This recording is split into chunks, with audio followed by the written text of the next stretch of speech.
Voilà, bienvenue sur ma chaîne YouTube. Et aujourd'hui, j'ai un invité qui s'appelle Michel. Salut Michel. Salut Michael. Merci d'avoir accepté de donner ton témoignage. Et tu vas nous donner un témoignage pour nous dire comment tu es devenu chrétien. C'est ça, oui. Alors, voilà, tu peux nous raconter qu'est-ce qui s'est passé. Alors, à quel âge tu es devenu chrétien? Ouais, c'est à 34 ans que j'ai rencontré le Christ. Et avant de le rencontrer, j'ai fait un grand chemin, puisque j'étais catholique, mes parents étaient très croyants, donc j'ai toujours cru en Dieu, je savais qu'il existait, et j'ai toujours cru en la foi de mes parents aussi, puisque tous les soirs on était à genoux devant une statue, on adorait Marie, on la priait. Alors, tu avais une statue dans la maison alors? Dans la maison, oui. Dans la Oui, chambre oui. de tes parents ou bien? Non, au salon. Au salon. Au salon, oui. Ouais. Et puis là, tous les enfants, on était 6 enfants. Avec les parents, on était tous à genoux devant cette statue à prier le rosaire. C'est comme ça qu'on l'appelle. Ouais. Et ça, jusqu'à l'âge de 17 ans. Parce qu'à 17 ans, un jour, ma mère m'a dit, il faut que tu saches que nous avons la vérité, que nous avons la vraie religion. Et c'est là que j'ai commencé à me poser des questions que jusque maintenant je ne me posais pas. Je faisais tellement confiance à mes parents et j'ai commencé à douter ou à vouloir en savoir plus. Donc je me suis ouvert à toutes les religions, à toutes les sectes, à tout ce qui se présentait à moi en fait. Et j'y allais pour écouter. Et j'espérais rencontrer un homme, une femme qui m'emmène à Dieu, à le connaître.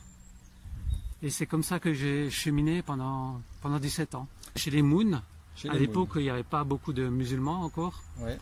Mais chez les Moon et puis d'autres religions, hein, d'autres sectes. Et j'écoutais toujours. Et ça m'intéressait parce que j'avais soif de Dieu, je voulais le connaître. Mais j'en sortais assez rapidement parce que je me rendais compte que j'y trouvais pas Dieu en fait, dans toutes ces religions, toutes ces sectes. Et alors j'allais voir ailleurs. Et ça, pendant 17 ans, j'ai cherché comme ça. Mais je faisais pas que ça, hein, je travaillais en même temps. Et à l'époque, je travaillais donc à l'aéroport chez Air Inter. Et quand j'avais donc 34 ans, 17 ans après, un collègue de travail m'a dit, Michel, il faut que je te dise une chose, j'ai trouvé Jésus-Christ dans mon cœur. Et là, quand il m'a dit ça, ça a fait tilt, j'ai dit, c'est exactement ce que je recherche depuis 17 ans. C'est Jésus, trouver Jésus dans mon cœur. Et alors, j'ai voulu parler de Dieu avec lui, parce que j'en ai tellement entendu à droite, à gauche, qu'il a dit, non, non, stop. Je veux bien parler de Dieu avec toi, mais d'abord, je te propose de lire les 4 évangiles. Après, on en discutera. Ouais, j'étais quelque part agréablement choqué. Je me disais, aucune religion, aucune secte ne m'a proposé de lire ce livre, les 4 évangiles. C'est dans la Bible, hein? Oui, c'est la Bible. Et j'ai dit, mais oui, j'aurais dû commencer par là, je me disais encore.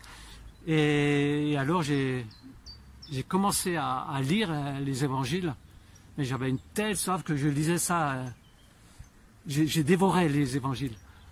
Et au fur et à mesure que je lisais, Dieu il me convainquait du péché en même temps. Parce que je me rendais compte que moi qui croyais être normal, comme tout le monde, que je faisais des choses que Dieu n'aimait pas. Donc j'avais beaucoup de péchés dans ma vie, et puis au fur et à mesure, je demandais pardon, je confessais tout ça.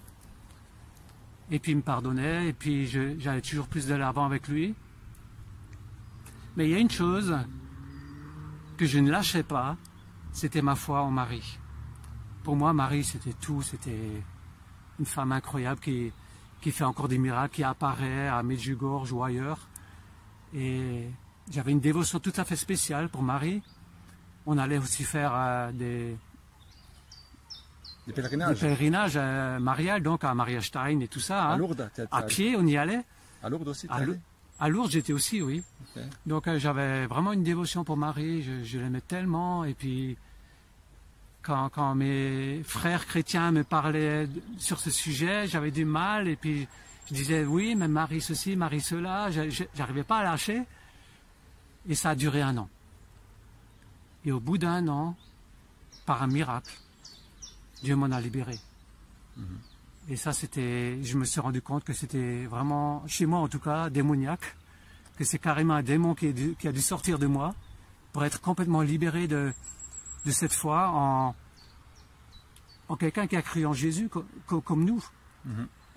Donc tu dis que tu étais possédé par un démon qui te faisait adorer la Vierge Marie. Oui, ben, dans cette religion, on nous inculque ces choses-là, donc les démons, ils en profitent. Parce qu'on n'est pas au courant de tout ce qui est marqué dans la Bible, il y a beaucoup de choses qu'on ne sait pas, qu'on ne nous inculque pas, et puis on n'a jamais eu de Bible à la maison non plus. On ne nous a jamais enseigné la Bible. C'était qu'une religion, quoi.